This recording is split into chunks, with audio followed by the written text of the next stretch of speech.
Hello and welcome to another Debating Europe panel discussion. I'm here today with experts, private sector representatives, and of course citizens to talk about a super important topic that we feel we don't discuss about much as we should at least, which is healthy soils.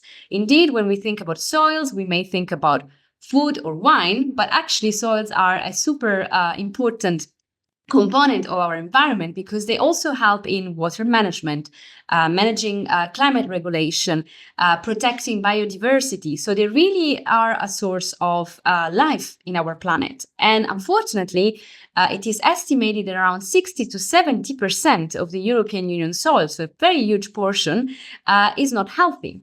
And this is really a very problematic issue, of course. So today I am with a great panel of diverse speakers that I will introduce in a moment. My name is Alessandra Cardasci, by the way. I didn't introduce myself. I'm the moderator today. And we're here to discuss about this topic, bringing different perspectives. Why? Well, we have previously run a series of online discussion with citizens, 160 citizens from across Europe, on different topics, including soils. Why? Because this is one of the European mission, and the European Union is working actually on these topics, including soil, indeed, because we wanted to first understand whether citizens, what citizens know about this topic and how they feel about what the European Union, the national government, the private sector, fellow citizens are doing to all collectively protect our soils in Europe. And so this discussion is actually a follow-up of what citizens raised in terms of concerns with us. And now today we are here to make sure that citizens get the replies, the perspectives they need to get to be more informed and more aware about this important topic. So this discussion is structured around three main topics. We will talk about how can we protect soils in Europe to protect our biodiversity and all the great things soils manage to do indeed for our environment and climate, but also to have a business perspective on the topic. So how can we make sure that our soils are also a source of economic income, but at the same time we protect the long-term sustainability? And lastly, it's about you, the citizen. So how can we make sure that citizens are more aware about the importance of this topic and what is the state of play there? What can we do to indeed increase awareness about this topic and, then public opinion, the importance about the healthy soils. So here we are. Let me introduce our amazing panel today. So we have Mr. Ion Codescu, who is head of unit at the European Commission, Director General of Environment. He really works on land use and management. So thank you so much, Ion, for being with us today. We're very curious to hear your perspective. We have Anna Jorgensen, who is not only a Friends of Europe European Young Leader this year, but also General Manager of Cortes de Sima, a wine maker. So we will hear her perspectives as well. And last but definitely not least, we have the great pleasure to have two citizens who previously participated in the online discussion, Gregorio from Italy and Nilo from Finland. So two very different geographical areas. So we're super happy to have you both today. And thank you so much for making the time again to engage with us on this important topic. So I will ask first Ion Codescu from the European Commission, the first question, because we're really keen to know what the European Union is doing to contribute to protect our soils in Europe.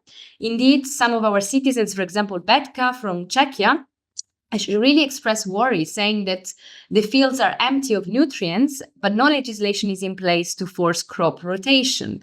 So I'm curious to know whether this is true. Maybe there is indeed something at the EU level that is happening. And also Mateo from Spain, who said the European Union could be a bit more ambitious and set targets that are achievable. So Ion, now this is the occasion for you to reply to these comments and tell us what the European Union is doing to protect our soils. Over to you. Thanks.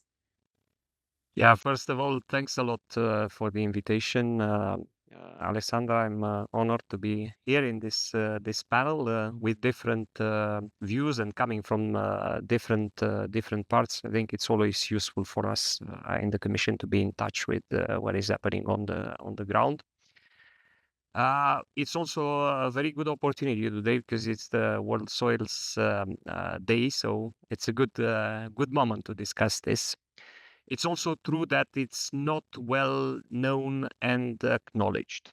the EU and also so the Commission, but also some of the EU countries are monitoring soil, so are looking into that, into soil science, also the private sector. But I must say we are not always aware of the importance of soil. And if we are aware of the importance of soil, because it's actually the support for many of our activities, we are not aware of its condition.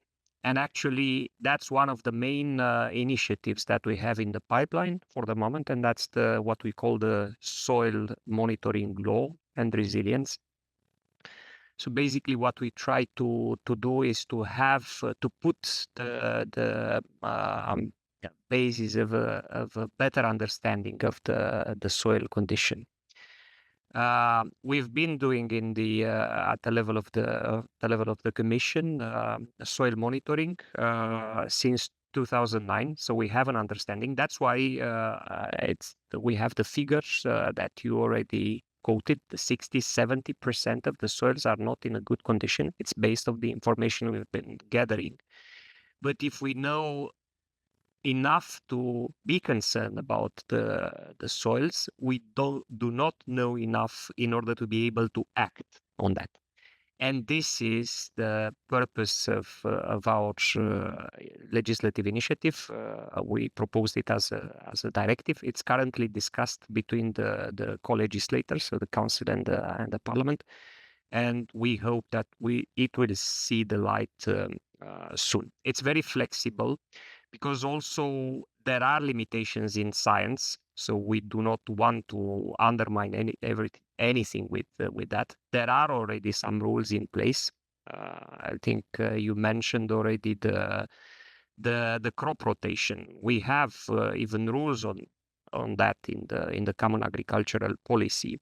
So we also need to put a lot of pieces of reality of legislation together, and that's not easy. And basically what we are doing is we have been looking at the main types of soil degradation, such as salinization, such as biodiversity in soil, compaction of soil, soil erosion.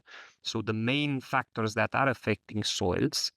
And we are trying to identify some common denominators to be able to monitor those, and also some values or criteria to be able to distinguish what makes a healthy soil compared to one which is suffering, which is no longer able to provide its ecosystem services. And well, we think with that, to reply to your question precisely, that would unlock the hidden potential of ecosystems to enhance biodiversity of soils, but not only the biodiversity, because all these degradation factors are very much linked. So for example, if you have the soil which is too much compacted, then it would decrease its capacity to hold water and so on. And it would affect also the biodiversity in soil. So all these are very much connected. So we are trying to increase the science and the knowledge on this. And you already mentioned this mission soil. And that's a program, a multi-million program at the level of the EU, run by the Commission. So basically what we are trying to do there is to find exactly solutions how to improve biodiversity in soil condition in general. So that's a practical touch, and it aims to work hand in hand with the legislative part. Fantastic. And indeed, if I am not wrong, the mission purpose is also to bring different kind of actors to experiment things and also share best practices across Europe. So it's a very valuable scheme, and fingers crossed that indeed solutions will be then communicated across and implemented especially. Thank you so much, John, for your valid perspective on what's going on at the legislative level at the European Union, also very science-based and some technical terms, but basically bottom line is things are happening at the legislative level. And indeed, again, we cross our fingers that it will be followed up by legislators and implementers to improve the quality of our soils ultimately. Before I bring the two citizens here, Gregory and Nilo, I want to turn to Anna first because she has a very different perspective than maybe the one from Jon, who is a policymaker. Anna is an entrepreneur, and we're super happy to have you because you're a winemaker. Maybe you can tell us a bit more about what you do, but mostly in the context of this discussion, of course, which is to tell us how you are maybe implementing some innovative strategies to make sure that the land use is sustainable in the long term. In the business perspective, because ultimately, of course, it's important to increase the productivity and so on, but also at the same time ensure the long-term sustainability. So Anna, over to you. Thank you so much for joining. Yeah, well, thank you. It's a pleasure. So yes, I am a winemaker, but I would say, first and foremost, also a farmer, which I think is really what we're talking about today. So making wine is impossible without soil. And in the case of the wines that I make, it's impossible without a healthy soil. Even more so because I'm located in the south of Portugal, in a region called Alentejo, which is very arid and dry, and we have less and less rain as well, and often a lot at once, and then a lot of dry periods. So, in order to be able to sustain that we can continue on doing our economic activity in the end, in the long term. And, I'm on a multi-generational farm, and I hope one day to pass it on to the next generation. And in order to do that, I think it's essential that we focus on increasing the health of our soils. I think that's really the only way to guarantee that this is something that has a future, both from an economical point of view and a sustainable point of view. So I would link actually those two things together instead of separating it, because I think at the moment maybe you can still say, okay, the way that I'm going, and I'll explain a bit better. The way that I'm going is I'm taking a bit of an economical hit at the moment, but I believe in the future it will be the only option, and I will benefit from that in that sense. So basically, I turned my parents' farm from conventional agriculture, where they were farming 240 hectares on their vines. And I changed that to organic, biodynamic, and regenerative farming 5 years ago. And now we reduced the surface of vines to 97 hectares, so more than half. So we reduce our production levels, but we're making we're making less wine, but with a much higher sustainability and a higher value as well. So there comes the economical part, of course. Um, and basically in that we also moved from monoculture to polyculture. So where we before just had vines everywhere, we planted trees. We introduced animals as well into the system. And I think that's really for also a very interesting tool for this kind of approach to farming. For soil health, for sure. Because I think in the last 50 years, we've looked at always how can we be more efficient with farming? How can we use less, produce the most with the least amount of effort? So we used to have animals and plant farming together in the past. And now we have all the animals together in one place, then we have all the plants together in another place. But we realize actually that's not always the best. And if we're able to complement the two, so for example, we have cows that graze within our vineyards outside of the grape season. They eat the grass, they fertilize the soil. They're not there long enough to compact the soil. So they do this rotational grazing. And they also increase the biodiversity of other species just by having that animal presence. So we have less insect pressure, for example. So I could talk a lot about different things that are possible. But this for us has been the way forward, especially because of the situation we're in. But I don't think it's exclusive to a warm, dry climate. I think climate is becoming more and more extreme, and wherever we are. So this is us as farmers. We actually have tools that we can actually make a difference through farming. I think that's really exciting, and it means that you can, from even obviously from Ian was talking from a legislative level, and I think that's great. I'm really excited to hear that the EU are taking steps to motivate farmers and or just in general to motivate more awareness and to understand the importance of soil health, because we haven't really felt that until now. So I'm really happy that that's happening. But that the thing is, yeah, like a healthy soil through good farming practices, we can solve a lot of the climate issues and the biodiversity issues that we're facing. Indeed, absolutely. I mean, again, very happy to have you and share this hopeful and positive example. And if I can maybe just jump in quickly and ask you a very quick follow-up question out of curiosity. Do you see that what you're doing is an isolated case, or is there a bit of a trend maybe among younger farmers and so on to do so, just out of curiosity in your space, let's say? Yeah, I would say both in a way. So if I look, not necessarily in my region, but if I look around Europe or even globally, you're seeing this strong, important movement, especially of younger generation winemakers and farmers, making a lot of steps to farm in very smart ways for the planet. I would say, unfortunately, around my area where I'm now, I'm still surrounded by a lot of super intensive farming. And unfortunately, things are still going, I would say, the wrong way, where we're pulling out very old olive trees and this our traditional farming, which doesn't need water for irrigation, and is very much more self-sustaining naturally and adapted to the place.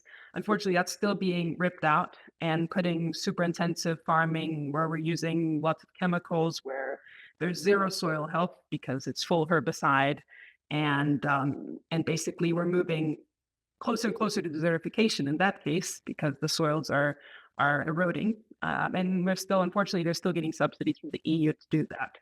So we still have some work to do. Indeed. And you touch upon a hot topic that was at the core of the farmers' protest in Brussels earlier this year as well. So, thank you, Anna, for sharing that. Nilo, Gregorio, now it's your turn to share your views on what you just heard. If you want to compliment, ask questions, what are your views? Who would like to go first? Well, I can start. First of all, by thanking you very much for letting me join the conversation today. I mean, I'm super interested about soil, even though it's not my field. But really looking outside, I feel like we can really see the triple dimension of climate change and how soil is affected by climate change, pollution, biodiversity loss. It's really like the greatest environmental crisis, altogether, and we can see it very explicitly and concretely when we see really the soil degradation. I have a question actually because when you talk about soil and land use, personally I come to think straight away about a category of stakeholder, and that is the category of farmers. Indeed, we have Anna here today with us, and I mean it was very inspiring to hear from her. But still, like, especially in these past few years, I have to say that looking at news, it has been very complicated for EU institutions to communicate with farmers. And the latest protests that have been happening all over Europe, I think that really demonstrated it. So if I can ask a question to Mr. Codescu, actually, is how do you plan to align and to make concrete all this legislation? How do you plan to communicate with farmers and make all these great ideas and actually through and happen and bring change, concrete change? Thank you, Gregorio. Maybe while we give Jan the time to think about your question, which is super interesting and timely, Nilo, what are your views as well? If you agree, we can maybe group the points of view and then react together. Thank you, Gregorio. Yes, thank you, Alessandra, and nice to meet everyone here. I also have some questions, but maybe I can start first from my own background, why I'm so into this topic and why I maybe ended up here because of that. I've been very active in the eco-village movement in Finland and this type of area. And then I've been part of this Humus company, which is Humus campaign, which is this citizen movement that tries to make soil health more visible and more everyday thing for people, especially here in Finland. And then a few years ago, I ended up myself going to study in the School of Self-Sufficiency, where we were trying to live a very sustainable lifestyle and growing lots of food ourselves and in many ways being more connected to the nature in general. And it was a reason for me because I wanted to see the solutions for this climate crisis or environmental crisis in my own life. And what really happened there was that I got my hands dirty. And I think that's one main thing that we have lost. And it's a social and cultural thing that we see soil also as dirty, and especially manure and things that have very much nutrients.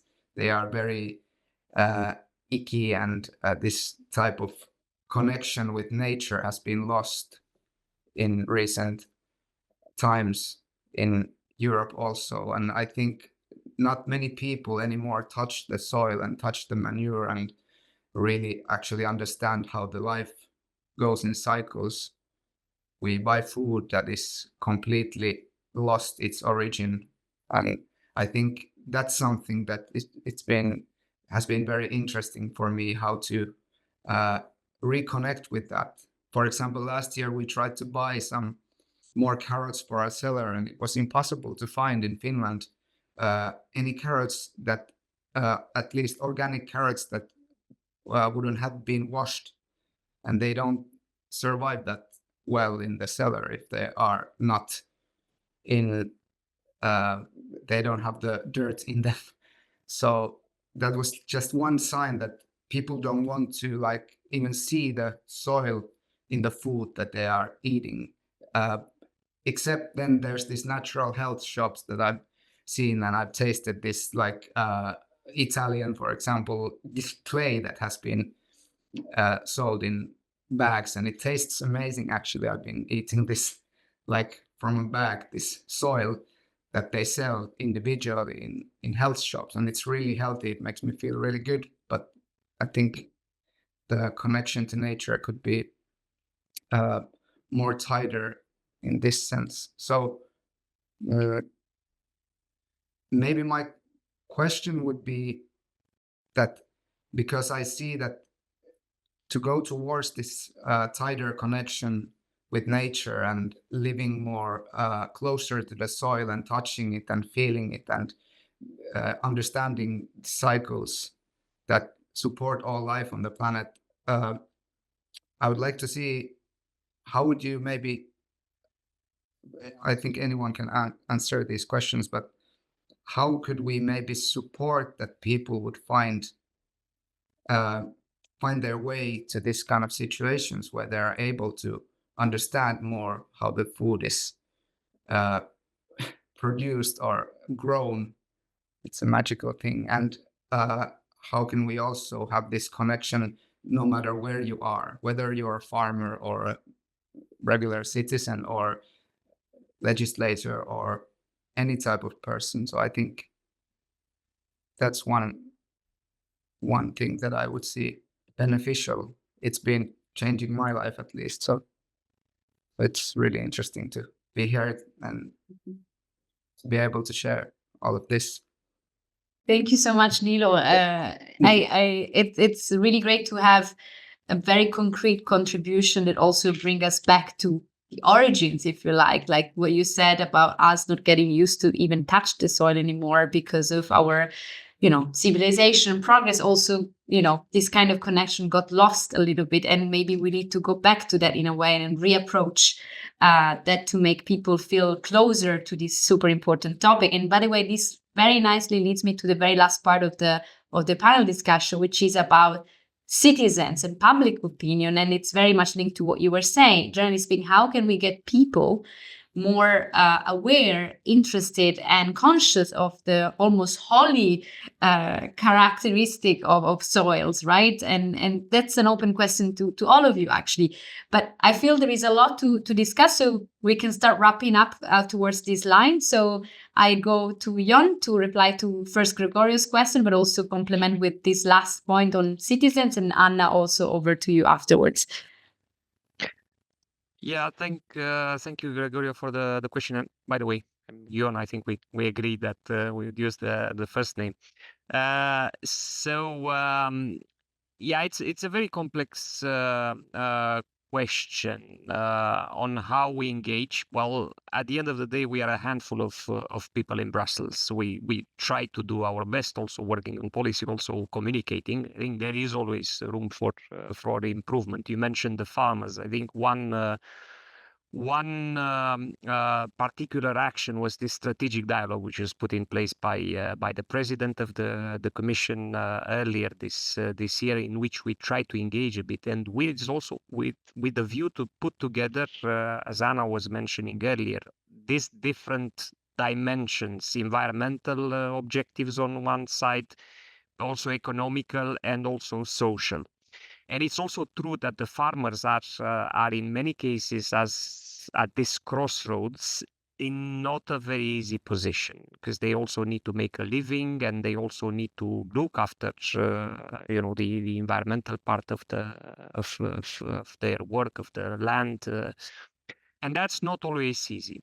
So what we try to do also with this initiative on the soil that I mentioned is to popularize more, if you want, to promote, first identify which good practices are for the soil. And that's a very complex issue as well, because there's no silver bullet. There's no single practice. I think sometimes it's a mix, and it depends on the type of soil and the local conditions as well.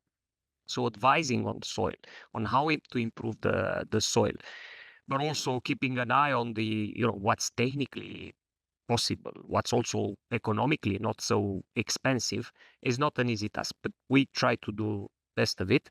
The question is how to inform, because I think it's clear that we need to inform more. The question is how to do it. We think that having this legislation and having some requirements for the authorities, be it in Brussels or in each member state, to inform, to promote, to train, to provide advice to the farmers in particular, would do something for the soil which has not been done before.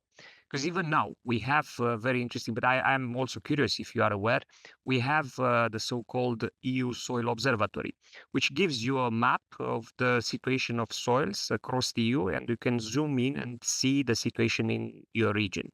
Of course, that it has some limitations. So with this this initiative that I was mentioning, we will get closer. So we will be additional monitoring better. So we'll get closer to the citizen, if you want. And this, I think, in itself will bring more interest in the soil. You'll see that in your region, maybe the soil is in a good status or not in a good status. You see it is polluted, and you would be wondering, okay, what's the level of this pollution or contamination? Should I worry? Should I not? So I think we'll create another dynamic.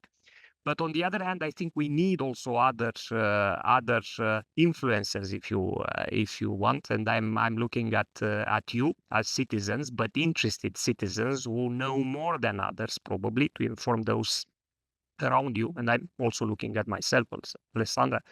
But I'm also looking at young farmers, in particular, to Anna, because I think it is more convincing often to inform people about success stories.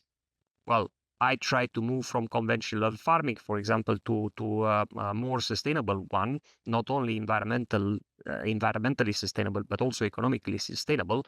And that was a success story, and this is what I achieved. So I think this is more convincing sometimes than of informing of new measures and so on, which are sometimes abstract. And yeah, we are facing this challenge. But you have your hands exactly in in the soil, and yeah, sometimes with very good results. So if neighbors, other farmers see, probably they are looking, that this has a good outcome, they might become more interested to shift because they also see. Yeah, the good impacts on that. And it's very interesting because we see a lot of interest, by the way, from the young farmers in knowing about the soil, but also improving the soil condition. We see a particular interest from the wine industry. Why? Because they do see a connection between the quality of the soil and the quality of the wine. At the end of the day, that's pretty clear, probably more clear than for other products. But we also see an increasing interest from the agro-food industry, that because they also start to see the impact of better soils on better products. Thank I you. would stop here in the interest of the time. Yeah, thank you. And I think you have provided a very comprehensive picture and good messages to start concluding our discussion. Thank you so much. And again, Rory, for the great question. Anna, would you like to also reflect about what Nilo said? Because you both are those maybe in the panel that have a very direct, concrete connection with the soil. So what would you react with? Yeah. Yeah, I would agree largely. And I think that one of the issues that is for sure that we become so disconnected um, from nature in general. We don't see ourselves as part of nature when we are, and more than that, we're totally dependent on it. So it's, I mean, it's in our best interest that we look after it. And soil is part of nature. Soil is full of it's a well, should be alive ideally, and ideally full of microorganisms that are alive.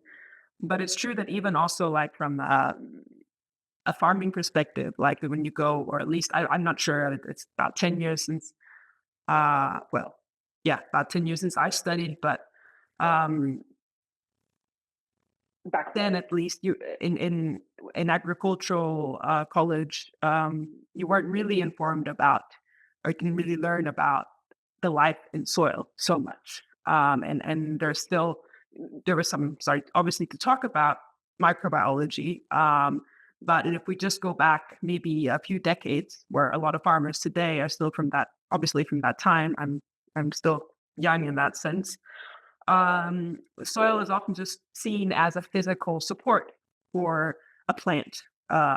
So like my father's generation look at soil in a very different way. And that's a lot of our farmers today. So there's a lot of work in a way of to be done, and a lot of encouragement as well to persuade people to go in this direction. And I think that has to come from the EU, maybe in terms of setting some guidelines, setting clear limits, perhaps, setting subsidies to promote on an economical level to help farmers take the risk in a way, right? Because you want a farmer to move from, this is often their livelihood for their families, for themselves, to move from something they know that works, or at least works right now, their conventional farming, to something that they're not sure will work. So maybe if we can give them some sort of a help to get over that risk, because there are subsidies going to farms. So, how are they used? How are they channeled? I think that could be interesting. And I just want to say from my own personal journey with soil, actually one, and I agree with Jan completely, there's no silver bullet. And I think very spot on also that you said that it really depends on where you are. And you can't just say, oh, to have healthy soils, you should farm like this, because it doesn't work. It depends on your climate, depends on what you're doing, on your soils, on everything. And really need to look at this case by case. But something that actually really helped me to get more connected is actually going down learning more about biodynamics, which is now this year become 100 years old. And it's really about what Nilo was saying about reconnecting to nature, reconnecting to these traditions, to the rhythms, getting your hands dirty, touching cow manure, and we did that with our team in the company the other day. We filled cow horns and guys from the office and everything with cow manure. And they're like, oh, but people do it, and you actually have fun doing it, and you're reconnecting in a way to what it's really all about in terms of soil and in that sense. Thank you. Thank you so much, Anna. I think we are going towards the end because it's been already a few minutes we've been together. So I have to say I have learned a lot today. I'm not a soil expert at all. So I hope all our watchers and listeners have learned something new today. And I think that, as always at our events, bringing different perspectives, citizens, activist, entrepreneur, policymaker is always so valuable because you all bring different perspective and something new, and also to reflect about each other.